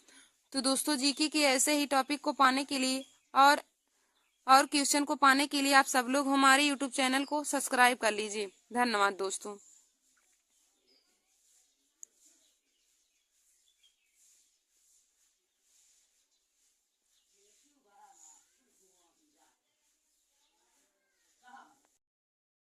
नमस्कार दोस्तों, welcome to my YouTube channel. आज मैं आप सभी लोगों के लिए जीके में महत्वपूर्ण क्वेश्चन लाए हूँ। तो देखिए दोस्तों, आज का हमारा जीके में टॉपिक है कि हम आप लोगों को भारत के बारे में बताएंगे, जिसमें भारत के प्रधानमंत्री, राष्ट्रपति, भारत की राष्ट्रीय पक्षी, वृक्ष, राष्ट्रफल आदि सभी के बारे में, भारत के बारे में आप सभी लोगों को बताएंगे। तो देखिए दोस्तों, आज का हमारा जो वीडियो है सभी कंपटीशन की परीक्षाओं के लिए बहुत ही महत्वपूर्ण है। जैसे एसएससी जीडी हुआ, CGL UPP, RRB, NTPC, group D, railway और सभी कंपटीशन की परीक्षाओं के लिए बहुत ही महत्वपूर्ण है। तो देखिए दोस्तों, आज मैं आप सभी लोगों को जीके में 30 क्वेश्चन बताऊंगी, तो आप लोग इसे अपनी कॉपी में जरूर नोट कर लीजिएगा। तो देखिए दोस्तों, हमारा पहला क्वेश्चन है कि भारत के प्रथम पुरुष राष्ट्र प्रधानमंत्री कौन थे। भारत के प्रथम पुरुष प्रधानमंत्री कौन थे। तो देखिए दोस्तों, भारत के प्रथम प्रधानमंत्री पुरुष पंडित जवाहरलाल नेहरू थे। भारत के प्रथम पुरुष प्रधानमंत्री पंडित जवाहरलाल नेहरू थे। तो देखिए दोस्तों, भारत के प्रथम पुरुष प्रधानमंत्री पंडित जवाहरलाल नेहरू थे। और यदि पूछे कि भारत की प्रथम महिला प्रधानमंत्री कौन थी, तो आप बताएंगे भारत की प्रथम महिला प्रधानमंत्री श्रीमती इंदिरा गांधी थी। भारत की प्रथम पुरुष प्रधानमंत्री पंडित जवाहरलाल नेहरू और भारत की प्रथम महिला प्रधानमंत्री श्रीमती इंदिरा गांधी थी। और देखिए दोस्तों, फिर हमारा अगला क्वेश्चन है कि भारत के प्रथम पुरुष पुरुष मुस्लिम राष्ट्रपति कौन थे। भारत के प्रथम पुरुष मुस्लिम राष्ट्रपति कौन थे। तो देखिए दोस्तों, भारत के प्रथम पुरुष मुस्लिम राष्ट्रपति डॉक्टर जाकिर हुसैन थे। डॉक्टर जाकिर हुसैन भारत के प्रथम पुरुष मुस्लिम राष्ट्रपति थे। फिर हमारा अगला क्वेश्चन दिया है कि भारत के प्रथम पुरुष राष्ट्रपति कौन थे। भारत के प्रथम पुरुष राष्ट्रपति कौन थे। तो देखिए दोस्तों, भारत के प्रथम पुरुष राष्ट्रपति डॉक्टर राजेंद्र प्रसाद थे। भारत के प्रथम पुरुष राष्ट्रपति डॉक्टर राजेंद्र प्रसाद थे। तो देखिए दोस्तों, भारत के प्रथम पुरुष राष्ट्रपति डॉक्टर राजेंद्र प्रसाद हैं। और यदि पूछे कि भारत के प्रथम पुरुष राष्ट्रपति डॉक्टर राजेंद्र प्रसाद यानी कि पूछे कि डॉक्टर राजेंद्र प्रसाद भारत के प्रथम राष्ट्रपति कब बने, तो दोस्तों डॉक्टर राजेंद्र प्रसाद भारत के प्रथम राष्ट्रपति 24 जनवरी 1950 ईस्वी को बने थे। डॉक्टर राजेंद्र प्रसाद भारत के प्रथम राष्ट्रपति 24 जनवरी 1950 ईस्वी को बने थे। और यदि पूछे कि भारत की प्रथम महिला राष्ट्रपति कौन थी, तो आप लोग बताएंगे कि भारत की प्रथम महिला राष्ट्रपति श्रीमती प्रणब मुखर्जी थे। प्रणब मुखर्जी। दोस्तों, भारत की प्रथम महिला राष्ट्रपति होंगी प्रतिभा देवी सिंह पाटिल। हम गलती से बोल दिए प्रणब मुखर्जी, तो रहेगा भारत की प्रथम महिला राष्ट्रपति श्रीमती प्रतिभा देवी सिंह पाटिल हो जाएगा। फिर हमारा अगला क्वेश्चन है, और देखिए दोस्तों, यदि पूछे कि भारत के प्रथम पुरुष राष्ट्रपति, तो भारत के प्रथम पुरुष राष्ट्रपति डॉक्टर राजेंद्र प्रसाद थे। और पूछे कि भारत के प्रथम मुस्लिम राष्ट्रपति, तो प्रथम मुस्लिम राष्ट्रपति डॉक्टर जाकिर हुसैन थे। भारत के प्रथम मुस्लिम राष्ट्रपति डॉक्टर जाकिर हुसैन थे। और भारत के प्रथम पुरुष राष्ट्रपति डॉक्टर राजेंद्र प्रसाद थे। और पूछे यदि कि डॉक्टर राजेंद्र प्रसाद भारत के राष्ट्रपति कब बने, तो 24 जनवरी 1950 ईस्वी को डॉक्टर राजेंद्र प्रसाद भारत के राष्ट्रपति बने। तो आप लोग यहाँ पे लिख लीजिए 24 जनवरी 1950 ईस्वी को। 24 जनवरी 1950 ईस्वी को डॉक्टर राजेंद्र प्रसाद भारत के प्रथम राष्ट्रपति बने थे। और भारत के प्रथम मुस्लिम राष्ट्रपति डॉक्टर जाकिर हुसैन थे। फिर देखिए दोस्तों, यदि पूछे कि भारत का राष्ट्रपति बनने के लिए उम्र कितनी होनी चाहिए, भारत का राष्ट्रपति बनने के लिए उम्र कितनी वर्ष होनी चाहिए, तो दोस्तों भारत का राष्ट्रपति बनने के लिए उम्र 35 वर्ष होना चाहिए। और यदि पूछे कि भारत का प्रधानमंत्री बनने के लिए उम्र कितनी वर्ष होना चाहिए, तो भारत का प्रधानमंत्री बनने के लिए उम्र 25 वर्ष होना चाहिए। और भारत का राष्ट्रपति बनने के लिए उम्र 35 वर्ष होना चाहिए। और यदि पूछे कि भारत के राष्ट्रपति के बारे में किस आर्टिकल में वर्णन किया गया है, तो देखिए दोस्तों, भारत के राष्ट्रपति के बारे में आर्टिकल 52 में वर्णन किया गया है। और यदि पूछे कि किस व्यक्ति के गाड़ी पर प्लेट नंबर नहीं होता, तो देखिए दोस्तों, राष्ट्रपति को ना ही कभी फांसी की सजा दी जाती है, ना ही इसकी गाड़ी पर नंबर होता है। फिर हमारा अगला क्वेश्चन है कि भारत के प्रथम पुरुष गृह मंत्री कौन थे। भारत के प्रथम पुरुष गृह मंत्री कौन थे, तो देखिए दोस्तों, भारत के प्रथम पुरुष गृह मंत्री सरदार वल्लभ भाई पटेल थे। सरदार वल्लभ भाई पटेल भारत के प्रथम गृह मंत्री थे। भारत के प्रथम गृह मंत्री सरदार वल्लभ भाई पटेल थे। फिर हमारा अगला क्वेश्चन दिया है, भारत की प्रथम महिला प्रधानमंत्री कौन थी। भारत की प्रथम महिला प्रधानमंत्री कौन थी, तो देखिए दोस्तों, भारत की प्रथम महिला प्रधानमंत्री श्रीमती इंदिरा गांधी थी। भारत की प्रथम महिला प्रधानमंत्री श्रीमती इंदिरा गांधी थी। फिर हमारा अगला क्वेश्चन दिया है कि भारत की प्रथम महिला राष्ट्रपति कौन थी। भारत की प्रथम महिला राष्ट्रपति कौन थी, तो देखिए दोस्तों, भारत की प्रथम महिला राष्ट्रपति प्रतिभा देवी सिंह पाटिल थी। भारत की प्रथम महिला राष्ट्रपति प्रतिभा देवी सिंह पाटिल थी। फिर हमारा अगला क्वेश्चन है कि भारत की प्रथम महिला मुख्यमंत्री कौन थी। भारत की प्रथम महिला मुख्यमंत्री कौन थी। तो दोस्तों भारत की प्रथम महिला मुख्यमंत्री सुचेता कृपलानी थी। सुचेता कृपलानी भारत की प्रथम महिला मुख्यमंत्री थी। फिर हमारा अगला क्वेश्चन है कि भारत की प्रथम महिला राज्यपाल कौन थी। भारत की प्रथम महिला राज्यपाल कौन थी। तो दोस्तों सरोजिनी नायडू भारत की प्रथम महिला राज्यपाल थी। फिर हमारा अगला क्वेश्चन है कि भारत की प्रथम महिला आईपीएस कौन थी। भारत की प्रथम महिला आईपीएस कौन थी। तो दोस्तों भारत की प्रथम महिला आईपीएस किरण बेदी थी। भारत की प्रथम महिला आईपीएस किरण बेदी थी। और दोस्तों यदि आईपीएस का फुल फॉर्म पूछे तो इसका फुल फॉर्म हो जाएगा इंडियन पुलिस सर्विस। आईपीएस का फुल फॉर्म हो जाएगा इंडियन पुलिस सर्विस। तो भारत की प्रथम महिला इंडियन पुलिस सर्विस यानी कि आईएएस किरण बेदी थी। फिर हमारा अगला क्वेश्चन है कि भारत की प्रथम महिला अंतरिक्ष यात्री कौन थी। भारत की प्रथम महिला अंतरिक्ष यात्री कौन थी। तो दोस्तों भारत की प्रथम महिला अंतरिक्ष यात्री कल्पना चावला थी। और यदि पूछे कि भारत पर जाने वाला प्रथम पशु कौन था तो लाइका। लाइका एक कुतिया थी जो प्रथम बार अंतरिक्ष पर गया था। तो और भारत की प्रथम महिला अंतरिक्ष यात्री पूछे तो आप लोग बताएंगे कल्पना चावला। भारत की प्रथम महिला अंतरिक्ष यात्री कल्पना चावला हो जाएगा। फिर देखिए दोस्तों हमारा अगला क्वेश्चन है कि भारत का राष्ट्रीय पक्षी। भारत का राष्ट्रीय पक्षी क्या है। तो आप लोग बताएंगे भारत का राष्ट्रीय पक्षी मोर है। भारत का राष्ट्रीय पक्षी मोर है। फिर हमारा अगला क्वेश्चन है कि भारत का राष्ट्रीय वृक्ष क्या है। भारत का राष्ट्रीय वृक्ष क्या है। तो देखिए दोस्तों भारत का राष्ट्रीय वृक्ष बरगद है। भारत का राष्ट्रीय वृक्ष बरगद है। और यदि पूछे कि उत्तर प्रदेश का राष्ट्रीय राजकीय वृक्ष क्या है तो आप लोग बताएंगे उत्तर प्रदेश का राजकीय वृक्ष अशोक का पेड़ है। और यदि उत्तर प्रदेश का राजकीय पक्षी पूछे तो उत्तर प्रदेश का राजकीय पक्षी सारस है। फिर हमारा अगला क्वेश्चन है कि भारत की राष्ट्रीयता कैसी है। भारत की राष्ट्रीयता कैसी है। तो देखिए दोस्तों भारत की राष्ट्रीयता भारतीय है। भारत की राष्ट्रीयता कैसी है। तो भारत की राष्ट्रीयता भारतीय है। फिर हमारा अगला क्वेश्चन है भारत का राष्ट्रीय फल क्या है। भारत का राष्ट्रीय फल क्या है। तो दोस्तों भारत का राष्ट्रीय फल आम है। भारत का राष्ट्रीय फल आम है। यदि आम का वैज्ञानिक नाम पूछे तो आम का वैज्ञानिक नाम हो जाएगा मैग्नीफेरा इंडिका। आम का वैज्ञानिक नाम पूछे तो मैग्नीफेरा इंडिका हो जाएगा। और मोर का वैज्ञानिक नाम तो प्राओक्रिस्टेटस हो जाएगा। मोर का वैज्ञानिक नाम प्राओक्रिस्टेटस। और बरगद का हो जाएगा फाइकस बेंथालेंसिस। फिर देखिए दोस्तों हमारा अगला क्वेश्चन है कि भारत की राष्ट्रीय भाषा क्या है। भारत की राष्ट्रीय भाषा क्या है। तो देखिए दोस्तों भारत की राष्ट्रीय भाषा हिंदी है। भारत की राष्ट्रीय भाषा हिंदी है। फिर हमारा अगला क्वेश्चन है कि भारत का राष्ट्रीय गान क्या है। भारत का राष्ट्रीय गान क्या है। तो देखिए दोस्तों भारत का राष्ट्रीय गान जनगण मन है। भारत का राष्ट्रीय गान जनगण मन है। और यदि पूछे कि भारत का राष्ट्रीय गान गाने का समय कितना है तो आप लोग बताएंगे भारत का राष्ट्रीय गान गाने का समय 52 सेकेंड है। भारत का राष्ट्रीय गान गाने का समय 52 सेकेंड है। और भारत का राष्ट्रीय गान जनगण मन है। और जनगण मन को लिखने वाले रविन्द्रनाथ टैगोर हैं। राष्ट्रीय गान को लिखने वाले रविन्द्रनाथ टैगोर जी हैं। और रविन्द्रनाथ टैगोर को भारत में यानी कि एशिया में हम कह सकते हैं रविन्द्रनाथ टैगोर को एशिया में ही पहली बार सर्वप्रथम नोबेल पुरस्कार मिला था। यदि पूछे कि भारत में सर्वप्रथम नोबेल पुरस्कार किसको मिला था जो पुरुष में थे।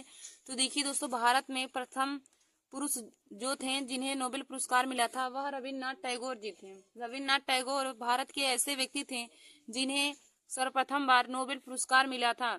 और यदि महिला में पूछी जाए कि भारत की प्रथम महिला कौन थी जिन्हें प्रथम बार नोबेल पुरस्कार मिला तो आप लोग बताएंगे मदर टेरेसा। मदर टेरेसा ऐसी महिला थी जिन्हें भारत में प्रथम बार नोबेल पुरस्कार मिला था।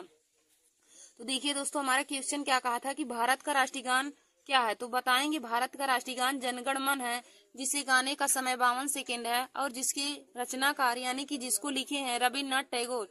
और देखिए दोस्तों रविन्द्रनाथ टैगोर ने भारत के राष्ट्रीय गान के साथ साथ इन्होंने बांग्लादेश का भी राष्ट्रीय गान लिखा है। तो देखिए दोस्तों जिन क्वेश्चन को मैंने कॉपी में नोट किया है उनको भी आप लोग उतार लीजिए। और जिन्हें मैं बता रही हूँ ऐसे उसको भी आप लोग अपने कॉपी में नोट कर लीजिएगा। क्योंकि मैं जो क्वेश्चन बता रही हूँ यह बहुत ही महत्वपूर्ण है हर कंपटीशन की परीक्षाओं के लिए। फिर हमारा अगला क्वेश्चन है कि भारत का राष्ट्रीय गीत क्या है। भारत का राष्ट्रीय गीत क्या है। तो देखिए दोस्तों भारत का राष्ट्रीय गीत वंदे मातरम है। भारत का राष्ट्रीय गीत वंदे मातरम है। तो देखिए दोस्तों, भारत का राष्ट्रीय गीत वंदे मातरम है। और यदि पूछे कि भारत का राष्ट्रीय गीत गाने का समय क्या है, तो भारत का राष्ट्रीय गीत गाने का समय 65 सेकेंड है। भारत का राष्ट्रीय गीत गाने का समय 65 सेकेंड है। और भारत की राष्ट्रीय गीत की रचनाकार कौन है, तो बंकिम चंद्र चटर्जी ने वंदे मातरम को लिखा है। भारत की राष्ट्रीय गीत की रचनाकार कौन है, तो भारत की राष्ट्रीय गीत की रचनाकार यानी कि वंदे मातरम की रचनाकार हैं बंकिम चंद्र चटर्जी। फिर हमारा अगला क्वेश्चन है कि भारत की राष्ट्रीय मुद्रा क्या है। भारत की राष्ट्रीय मुद्रा क्या है, तो देखिए दोस्तों, भारत की राष्ट्रीय मुद्रा रुपया है। भारत की राष्ट्रीय मुद्रा क्या है, तो भारत की राष्ट्रीय मुद्रा रुपया है। फिर हमारा अगला क्वेश्चन है कि भारत का राष्ट्रीय चिन्ह क्या है। भारत का राष्ट्रीय चिन्ह क्या है, तो देखिए दोस्तों, भारत का राष्ट्रीय चिन्ह अशोक स्तंभ है। भारत का राष्ट्रीय चिन्ह अशोक स्तंभ है। भारत का राष्ट्रीय चिन्ह क्या है, तो भारत का राष्ट्रीय चिन्ह अशोक स्तंभ है। फिर हमारा अगला क्वेश्चन दिया है कि भारत की राष्ट्रीय मिठाई क्या है। भारत की राष्ट्रीय मिठाई क्या है, तो देखिए दोस्तों, भारत की राष्ट्रीय मिठाई जलेबी है। भारत की राष्ट्रीय मिठाई जलेबी है। और यदि उत्तर प्रदेश का भी राज्य की मिठाई पूछेगा तब भी आप लोग जलेबी बताएंगे। फिर हमारा अगला क्वेश्चन है कि भारत की राष्ट्रीय सब्जी क्या है। भारत की राष्ट्रीय सब्जी क्या है, तो देखिए दोस्तों, भारत की राष्ट्रीय सब्जी कद्दू है। भारत की राष्ट्रीय सब्जी कद्दू है। फिर हमारा अगला क्वेश्चन है कि भारत का राष्ट्रीय पशु क्या है। भारत का राष्ट्रीय पशु क्या है, तो भारत का राष्ट्रीय पशु बाघ है। भारत का राष्ट्रीय पशु क्या है, तो भारत का राष्ट्रीय पशु बाघ है। और दोस्तों, यदि बाघ का वैज्ञानिक नाम पूछे तो आप लोग बताएंगे बाघ का वैज्ञानिक नाम पैंथरा टाइग्रिस है। बाघ का वैज्ञानिक नाम पूछे तो बाघ का वैज्ञानिक नाम हो जाएगा पैंथरा टाइग्रिस। फिर हमारा अगला क्वेश्चन है कि भारत का राष्ट्रीय ध्वज क्या है। भारत का राष्ट्रीय ध्वज क्या है, तो देखिए दोस्तों, भारत का राष्ट्रीय ध्वज तिरंगा है। भारत का राष्ट्रीय ध्वज तिरंगा है। और यदि पूछे कि तिरंगा में कितने रंग होते हैं, तो तिरंगा में 4 रंग होते हैं। हमारा सफेद होता है, केसरिया होता है, हरा होता है, और हमारा बीच वाला जो चक्र होता है वह नीले रंग का होता है। तो दोस्तों, तिरंगा में 4 रंग होते हैं। और यदि पूछे कि तिरंगा चक्र में कितनी तीलियां होती हैं, तो चक्र में 24 तीलियां होती हैं। तिरंगे के चक्र में कितनी तीलियां होती हैं, तो तिरंगे के चक्र में 24 तीलियां होती हैं। और पूछे कि सफेद रंग किसका प्रतीक होता है, तो देखिए दोस्तों, सफेद रंग शांति का प्रतीक होता है। केसरिया रंग त्याग और वीरता का प्रतीक होता है। और हरा रंग हरियाली का प्रतीक होता है। देखिए दोस्तों, यह भी क्वेश्चन पूछ लिया जाता है कि सफेद रंग, हरा रंग और केसरिया रंग किसका प्रतीक होता है। तो मैंने बताया आप लोगों को कि सफेद रंग शांति का प्रतीक, हरा रंग हरियाली का प्रतीक और केसरिया रंग त्याग और वीरता का प्रतीक होता है। और तिरंगे में एक चक्र होता है, चक्र में 24 तीलियां होती हैं। आप लोग इन सभी क्वेश्चन को भी अपने कॉपी में नोट करते रहिए दोस्तों, क्योंकि यह क्वेश्चन भी कंपटीशन की परीक्षाओं में पूछ लिए जाते हैं। फिर हमारा अगला क्वेश्चन है कि भारत का राष्ट्रीय भोजन क्या है। भारत का राष्ट्रीय भोजन क्या है, तो देखिए दोस्तों, भारत का राष्ट्रीय भोजन खिचड़ी है। भारत का राष्ट्रीय भोजन खिचड़ी है। फिर हमारा अगला क्वेश्चन है कि भारत का राष्ट्रीय पर्व क्या है। भारत का राष्ट्रीय पर्व क्या है, तो देखिए दोस्तों, भारत का राष्ट्रीय पर्व 15 अगस्त, 26 जनवरी और 2 अक्टूबर है। भारत का राष्ट्रीय पर्व 15 अगस्त, 26 जनवरी और 2 अक्टूबर है। देखिए दोस्तों, 15 अगस्त को हम स्वतंत्रता दिवस के रूप में मनाते हैं, क्योंकि इसी दिन हमारा देश भारत 15 अगस्त 1947 ईस्वी को आजाद हुआ था। तो 15 अगस्त स्वतंत्रता दिवस के रूप में मनाया जाता है। और 26 जनवरी गणतंत्र दिवस के रूप में मनाया जाता है। 26 जनवरी गणतंत्र दिवस के रूप में मनाया जाता है। और देखिए दोस्तों, 26 जनवरी 1950 ईस्वी को ही भारत का संविधान लागू हुआ था। 26 जनवरी 1950 ईस्वी को भारत देश का संविधान लागू हुआ था। और 2 अक्टूबर है, 2 अक्टूबर महात्मा गांधी जी की जयंती के रूप में मनाया जाता है। तो भारत का राष्ट्रीय पर्व हो जाएगा 15 अगस्त, 26 जनवरी और 2 अक्टूबर। तो 15 अगस्त को स्वतंत्रता दिवस के रूप में मनाया जाता है, और 26 जनवरी को गणतंत्र दिवस के रूप में, और 2 अक्टूबर को गांधी जयंती के उपलक्ष्य में मनाया जाता है। और देखिए दोस्तों, यदि क्वेश्चन पूछे कि 15 अगस्त के दिन लाल किले पर झंडा कौन फहराता है, तो देखिए दोस्तों, 15 अगस्त के दिन लाल किले पर झंडा राष्ट्रपति प्रधानमंत्री फहराते हैं। और 26 जनवरी के दिन लाल किले पर झंडा कौन फहराता है, तो 26 जनवरी के दिन लाल किले पर झंडा राष्ट्रपति फहराते हैं। तो 15 अगस्त को लाल किले पर झंडा प्रधानमंत्री फहराते हैं, और 26 जनवरी के दिन लाल किले पर झंडा राष्ट्रपति फहराते हैं। तो दोस्तों, आप लोग इन सभी क्वेश्चन को भी अपने कॉपी में नोट करते रहिए, फिर हमारा अगला क्वेश्चन है कि भारत का राष्ट्रीय संवत क्या है। भारत का राष्ट्रीय संवत क्या है। तो देखिए दोस्तों, भारत का राष्ट्रीय संवत शंख संवत है। भारत का राष्ट्रीय संवत शंख संवत है। फिर हमारा अगला क्वेश्चन है कि भारत का राष्ट्रीय पुष्प क्या है। भारत का राष्ट्रीय पुष्प क्या है। तो भारत का राष्ट्रीय पुष्प कमल हो जाएगा। भारत का राष्ट्रीय पुष्प कमल हो जाएगा। और दोस्तों, यदि कमल का वैज्ञानिक नाम पूछे तो कमल का वैज्ञानिक नाम हो जाएगा नेलम्बो न्यूसीफेरा गार्टन। कमल का वैज्ञानिक नाम हो जाएगा नेलम्बो न्यूसीफेरा गार्टन। फिर हमारा अगला क्वेश्चन है कि भारत के राष्ट्रीय गान गाने का समय कितना है। भारत के राष्ट्रीय गान गाने का समय कितना है। तो देखिए दोस्तों, भारत के राष्ट्रीय गान गाने का समय 52 सेकेंड है। और यदि भारत का राष्ट्रीय गान पूछे तो भारत का राष्ट्रीय गान जनगण मन है। और यदि पूछे कि भारत के राष्ट्रीय गान के रचनाकार कौन है, तो भारत के राष्ट्रीय गान के रचनाकार रविन्द्रनाथ टैगोर जी हैं। फिर हमारा अगला क्वेश्चन है कि भारत के राष्ट्रीय गीत के रचयिता कौन है। तो देखिए दोस्तों, भारत के राष्ट्रीय गीत के रचयिता बंकिम चंद्र चटर्जी जी हैं। भारत के राष्ट्रीय गीत की रचयिता बंकिम चंद्र चटर्जी हैं। और यदि पूछे कि भारत का राष्ट्रीय गीत क्या है, तो भारत का राष्ट्रीय गीत वंदे मातरम है, जिसको लिखे हैं बंकिम चंद्र चटर्जी जी ने। और यदि पूछे कि भारत का राष्ट्रीय गीत गाने का समय कितना है, तो भारत के राष्ट्रीय गीत गाने का समय 65 सेकेंड है। तो देखिए दोस्तों, आज मैंने आप सभी लोगों को जीके में महत्वपूर्ण क्वेश्चन कराए हैं, तो आप लोग इन्हें अपनी कॉपी में नोट कर लीजिएगा।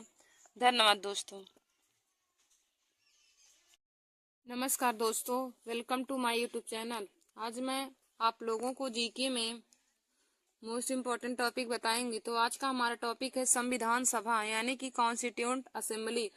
देखिए दोस्तों, आज मैं आप लोगों को संविधान सभा से संबंधित महत्वपूर्ण क्वेश्चन बताऊंगी, जो हर बार ही कंपटीशन की परीक्षाओं में पूछे जाते हैं। तो देखिए दोस्तों, आज का हमारा यह वीडियो एसएससी जीडी है, CGL, RRB, NTPC, group D, UP police है और सभी कंपटीशन की परीक्षाओं के लिए बहुत ही महत्वपूर्ण है। और देखिए दोस्तों, हर कंपटीशन की परीक्षा में जीके के क्वेश्चन पूछे जाते हैं। और देखिए दोस्तों, यह आज का हमारा जो टॉपिक है संविधान सभा। आज मैं आप लोगों को पॉलिटी में संविधान सभा से संबंधित महत्वपूर्ण क्वेश्चन बताऊंगी, जो हर बार ही कंपटीशन की परीक्षाओं में पूछे जाते हैं। तो दोस्तों, आप लोग हमारे इस वीडियो को पूरा देखिएगा, इसको आप लोग, और इसमें जो क्वेश्चन मैं आप लोगों को बताऊंगी उसको आप लोग अपने कॉपी में भी नोट कर लीजिएगा। तो देखिए दोस्तों, हमारा पहला क्वेश्चन है कि भारतीय संविधान सभा की पहली बैठक कब हुई थी। भारतीय संविधान सभा की पहली बैठक कब हुई। तो दोस्तों, इसका राइट आंसर हो जाएगा कि भारतीय संविधान सभा की पहली बैठक 9 दिसंबर 1946 ईस्वी को हुई थी। भारतीय संविधान सभा की पहली बैठक 9 दिसंबर 1946 ईस्वी को हुई थी। और दोस्तों, यह पूछे कि भारतीय संविधान सभा की पहली बैठक कहाँ हुई थी। तो देखिए दोस्तों, संविधान सभा की पहली बैठक 9 दिसंबर 1946 ईस्वी को दिल्ली में हुई थी। यदि पूछे कि संविधान सभा की पहली बैठक कहाँ हुई थी, तो पहली बैठक दिल्ली में हुई थी। और पहली बैठक के यदि अध्यक्ष पूछे तो पहली बैठक के अध्यक्ष सच्चिदानंद सिन्हा थे। दोस्तों, यदि पूछे कि संविधान सभा की पहली बैठक के अध्यक्ष कौन थे, तो पहली बैठक के अध्यक्ष डॉक्टर सच्चिदानंद सिन्हा थे, जो संविधान सभा के अस्थायी अध्यक्ष हैं। जो संविधान सभा के अस्थायी अध्यक्ष सच्चिदानंद सिन्हा हैं, वह संविधान सभा की पहली बैठक के अध्यक्ष थे। तो देखिए दोस्तों, मैंने आप लोगों को इससे संबंधित 3 क्वेश्चन बता दिए। तो देखिए हमारा क्या है कि यदि पूछे कि भारतीय संविधान सभा की पहली बैठक कब हुई थी, तो आप लोग बताएंगे कि भारतीय संविधान सभा की पहली बैठक 9 दिसंबर 1946 ईस्वी को हुई थी। और पूछे कि संविधान सभा की पहली बैठक कहाँ हुई थी, तो आप लोग बताएंगे कि दिल्ली में हुई थी। और पूछे कि पहली बैठक की अध्यक्षता कौन थे या कौन थी, तो दोस्तों, संविधान सभा की पहली बैठक की अध्यक्षता डॉक्टर सच्चिदानंद सिन्हा थे।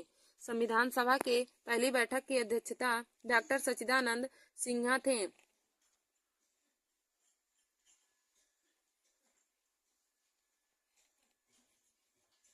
डॉक्टर सच्चिदानंद सिन्हा यह संविधान सभा के अस्थायी अध्यक्ष भी हैं। फिर देखिए दोस्तों, हमारा अगला क्वेश्चन है कि भारतीय संविधान का प्रथम प्रारूप किसने तैयार किया। भारतीय संविधान का प्रथम प्रारूप किसने तैयार किया। तो देखिए दोस्तों, सर वी.एन. राव ने संविधान सभा का प्रथम प्रारूप तैयार किया था। Sir VN. राव ने संविधान सभा का प्रथम प्रारूप तैयार किया था। और दोस्तों, सर वी.एन. राव का पूरा नाम पूछे तो पूरा नाम इनका बेनेगल नरसिम्हा राव है। सर BN राव का पूरा नाम बेनेगल नरसिम्हा राव है, यानी कि BN का फुल फॉर्म हो जाएगा बी से हो जाएगा बेनेगल, N से नरसिम्हा राव, तो बेनेगल नरसिम्हा राव इनका पूरा नाम हो जाएगा। तो पूछे कि इस भारतीय संविधान का प्रथम प्रारूप किसने तैयार किया, तो बताएंगे आप लोग भारतीय संविधान का प्रथम प्रारूप सर BN राव ने तैयार किया था। फिर हमारा अगला क्वेश्चन है कि संविधान सभा का अस्थायी सदस्य कौन है। संविधान सभा का अस्थायी अध्यक्ष कौन है, तो दोस्तों संविधान सभा के अस्थायी अध्यक्ष डॉक्टर राजेंद्र प्रसाद हैं। संविधान सभा के अस्थायी अध्यक्ष डॉक्टर राजेंद्र प्रसाद हैं। और यदि अस्थायी अध्यक्ष पूछे तो आप लोग बताएंगे डॉक्टर सच्चिदानंद सिन्हा। संविधान सभा के अस्थायी अध्यक्ष डॉक्टर राजेंद्र प्रसाद और अस्थायी अध्यक्ष डॉक्टर सच्चिदानंद सिन्हा हैं।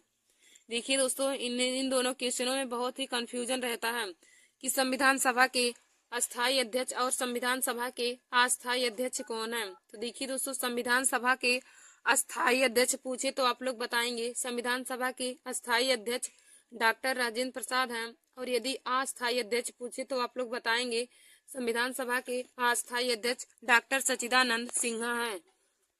और देखिए दोस्तों, डॉक्टर सच्चिदानंद सिन्हा ही संविधान सभा की पहली बैठक के अध्यक्ष थे।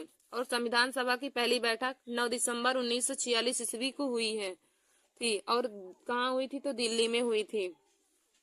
फिर देखिए दोस्तों, हमारा अगला क्वेश्चन क्या है कि संविधान सभा में पंडित जवाहरलाल नेहरू द्वारा उद्देश्य का प्रस्ताव कब प्रस्तुत हुआ था। संविधान सभा में पंडित जवाहरलाल नेहरू द्वारा उद्देश्य का प्रस्ताव कब प्रस्तुत हुआ, तो देखिए दोस्तों 13 दिसंबर 1946 ईस्वी को 13 दिसंबर 1946 ईस्वी को संविधान सभा में पंडित जवाहरलाल नेहरू द्वारा उद्देश्य का प्रस्ताव प्रस्तुत हुआ था। 13 दिसंबर 1946 ईस्वी को संविधान सभा में पंडित जवाहरलाल नेहरू द्वारा उद्देश्य का प्रस्ताव प्रस्तुत हुआ था। फिर हमारा अगला क्वेश्चन है कि पंडित जवाहरलाल नेहरू द्वारा प्रस्तुत उद्देश्य प्रस्ताव संविधान सभा में कब स्वीकार किया गया।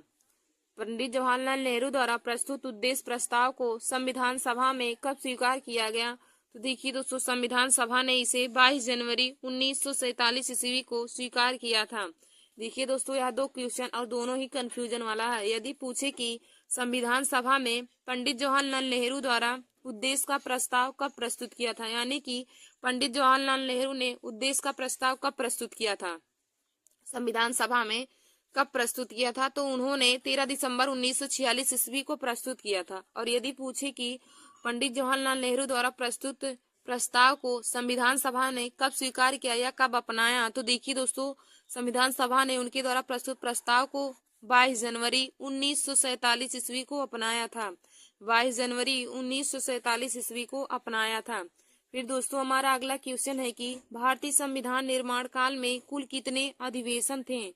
भारतीय संविधान निर्माण काल में कुल कितने अधिवेशन थे, तो देखिए दोस्तों भारतीय संविधान निर्माण काल में या निर्माण के समय में कुल अधिवेशन 12 थे। भारतीय संविधान के निर्माण के समय कुल कितने अधिवेशन थे, तो दोस्तों भारतीय संविधान के निर्माण के समय में कुल 12 अधिवेशन थे। फिर हमारा अगला क्वेश्चन है कि संविधान सभा निर्माण में कुल कितना समय लगा। संविधान सभा के निर्माण में कुल कितना समय लगा, तो देखिए दोस्तों यह क्वेश्चन बहुत ही महत्वपूर्ण है। संविधान सभा के निर्माण में कितना समय लगा, यह क्वेश्चन बहुत ही महत्वपूर्ण है और यह क्वेश्चन तो हर बच्चों को पता रहना चाहिए। तो दोस्तों देखिए संविधान सभा के निर्माण में लगा समय 2 वर्ष 11 माह और 18 दिन था। संविधान सभा के निर्माण में लगा समय 2 वर्ष 11 माह और 18 दिन का समय लगा था। जब संविधान का निर्माण हुआ तो उसमें लगा समय 2 वर्ष 11 माह और 18 दिन था। फिर देखिए दोस्तों, फिर हमारा अगला क्वेश्चन है कि देखिए दोस्तों यदि पूछे कि संविधान सभा के निर्माण में लगा समय कितना था, तो संविधान सभा के निर्माण में लगा समय 2 वर्ष 11 माह और 18 दिन का समय लगा था। जब संविधान सभा निर्माण हुआ तो उसमें समय लगा था 2 वर्ष 11 माह और 18 दिन। और यदि पूछे कि संविधान सभा के निर्माण में कुल कितना खर्च हुआ था, तो दोस्तों संविधान सभा के निर्माण में कुल लगा खर्च 63,96,729 रुपए लगा था। संविधान सभा के निर्माण में कुल खर्च 63,96,729 रुपए लगा था। तो दोस्तों दोनों ही क्वेश्चन बहुत ही महत्वपूर्ण है। यदि पूछे कि संविधान सभा के निर्माण में लगा समय, तो आप लोग बताएंगे 2 वर्ष 11 माह 18 दिन। और यदि पूछे कि संविधान सभा के निर्माण में कुल कितना खर्च हुआ था, तो आप बताएंगे 63,96,729 रुपए। फिर देखिए दोस्तों, हमारा अगला क्वेश्चन है कि भारतीय संविधान का संवैधानिक सलाहकार कौन था। भारतीय संविधान का संवैधानिक सलाहकार कौन था, या फिर आप कह सकते हैं कि कॉन्स्टिट्यूशनल एडवाइजर, मतलब कि संवैधानिक सलाहकार को इंग्लिश में बोलते हैं कॉन्स्टिट्यूशनल एडवाइजर कौन था। तो देखिए दोस्तों, संविधान सभा का संवैधानिक सलाहकार सर BN राव थे। संविधान सभा के संवैधानिक सलाहकार सर BN राव थे, और सर BN राव का पूरा नाम हो जाएगा बेनेगल नरसिम्हा राव। BN का फुल फॉर्म हो जाएगा बेनेगल नरसिम्हा राव। फिर हमारा अगला क्वेश्चन है कि भारत की संविधान सभा ने वर्तमान रूप से राष्ट्रीय ध्वज को कब अपनाया था। भारत की संविधान सभा ने वर्तमान रूप से राष्ट्रीय ध्वज को कब अपनाया। तो देखिए दोस्तों, भारत की संविधान सभा ने राष्ट्रीय ध्वज को 22 जुलाई 1947 ईस्वी को अपनाया था। भारत की संविधान सभा ने वर्तमान रूप से राष्ट्रीय ध्वज को कब अपनाया, तो 22 जुलाई 1947 ईस्वी को। और देखिए दोस्तों, भारत का राष्ट्रीय ध्वज जानते हैं आप लोग, तिरंगा है। तिरंगा में 4 रंग होते हैं, एक हमारा नीला भी उसमें काउंट किया जाता है, जो नीला चक्र बना रहता है। दूसरा, यदि ऑप्शन में 3 4 दिया हो, दोनों दिया हो, तो आप लोग 4 लगाएंगे। यदि केवल 3 दिया हो, 4 ना दिया हो, तो आप हमेशा 3 लगाएंगे। फिर हमारा अगला क्वेश्चन है कि जनगण मन को राष्ट्रीय गान संविधान सभा ने कब अपनाया। जनगण मन को राष्ट्रीय गान के रूप में संविधान सभा ने कब अपनाया। तो देखिए दोस्तों, जनगण मन को राष्ट्रीय गान के रूप में संविधान सभा ने 24 जनवरी 1950 ईस्वी को अपनाया था।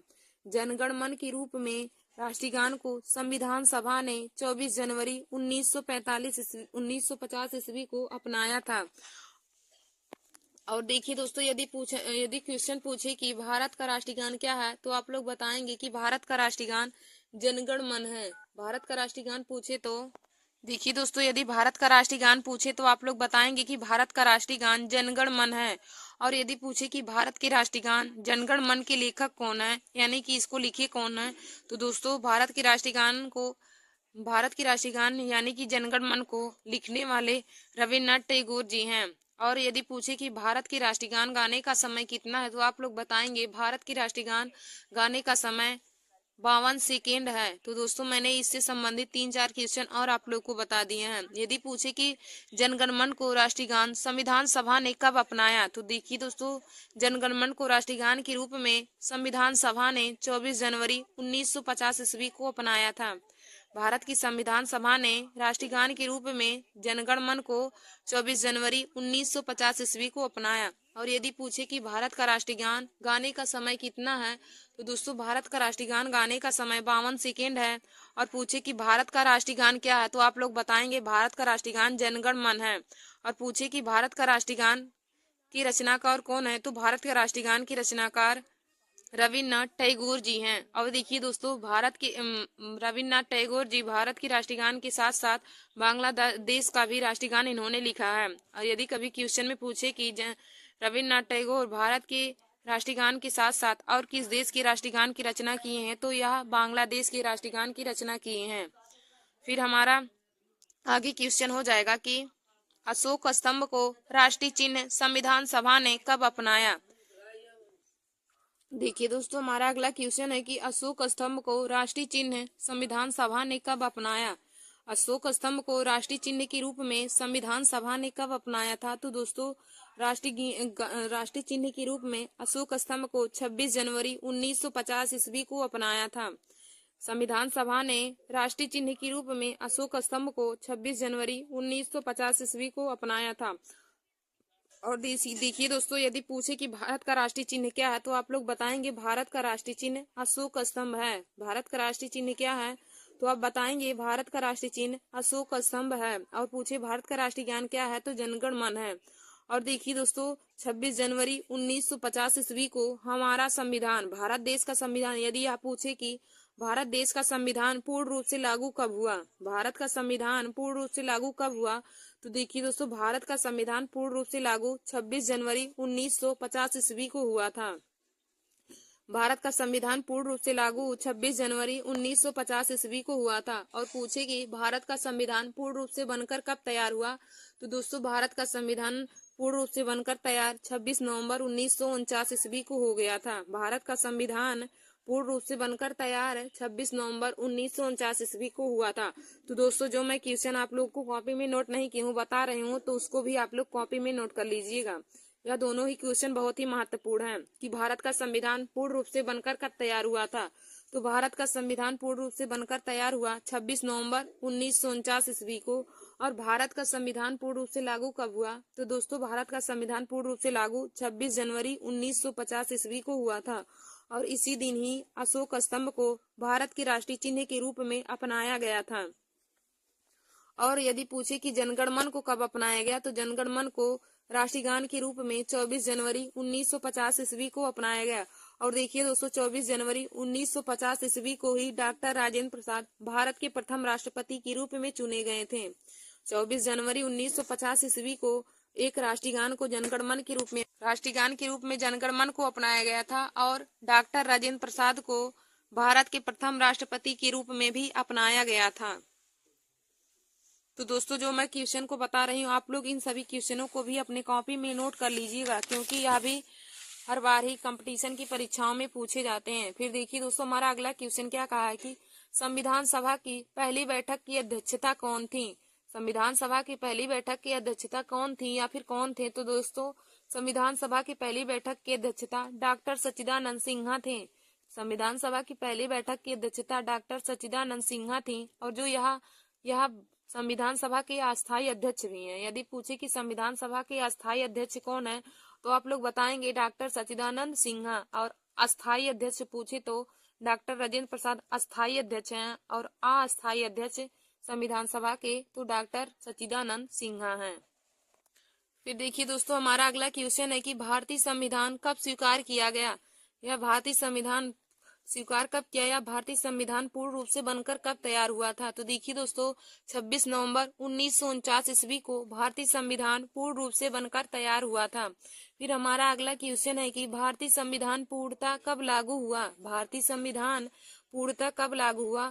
तो देखिए दोस्तों भारतीय संविधान पूर्णतः लागू 26 जनवरी 1950 ईस्वी को हुआ था। भारतीय संविधान पूर्ण रूप से लागू 26 जनवरी 1950 ईस्वी को हुआ था। और भारतीय संविधान बनकर तैयार हुआ था पूर्ण रूप से 26 नवंबर 1949 ईस्वी को।